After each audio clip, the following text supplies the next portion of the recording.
Welcome to day 4 of 9th grade ELA. I'll be walking you through our pre-work for lesson 4. So today's objective in improving behavior is students will be able to analyze character development in a fiction short story, and students will be able to include multiple pieces of evidence, text, and paraphrase in written response.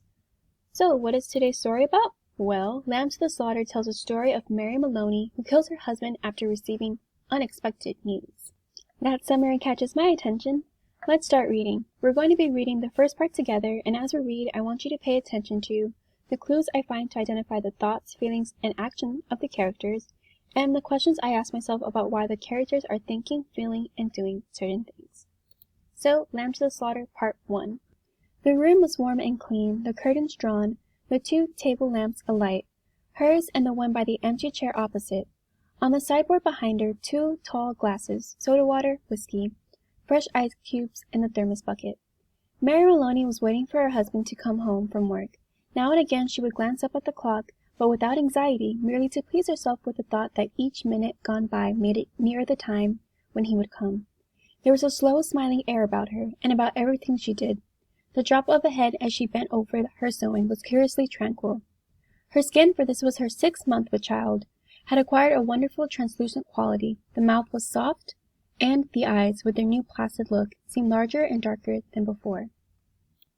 Let's pause for a second and reflect on what Mary is doing. She has made the room warm and cozy and set out drinks and glasses in anticipation of her husband's return. The first action she performs is to glance at the clock, which shows us she is waiting for the really important part of her day to begin. We also find out through a description of her physical appearance that she is pregnant. Now let's keep reading. When the clock said 10 minutes to 5, she began to listen, and a few moments later, punctually as always, she heard the tires on the gravel outside, and the car door slamming, the footsteps passing the window, the key turning in the lock.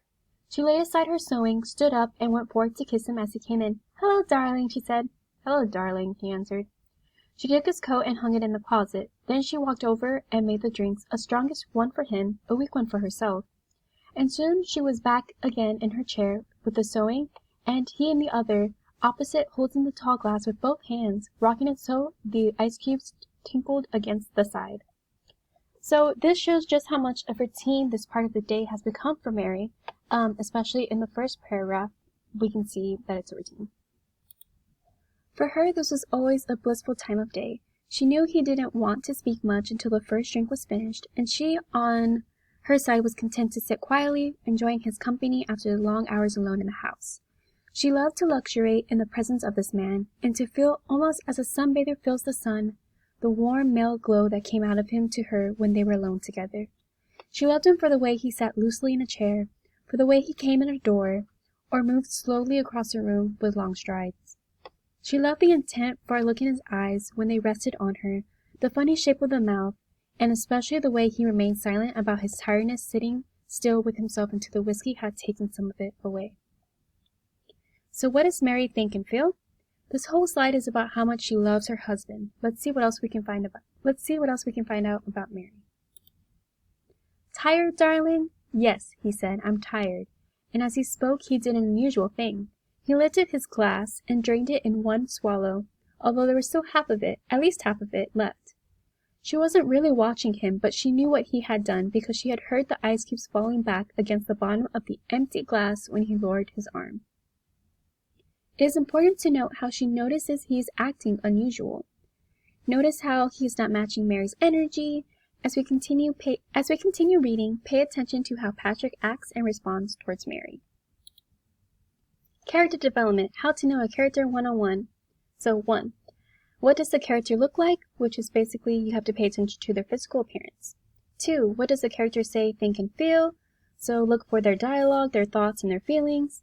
What does the character do? What are their actions, basically? What do the other characters say, think, and feel about them? Again, you have to look at their dialogue, the thoughts, and their feelings.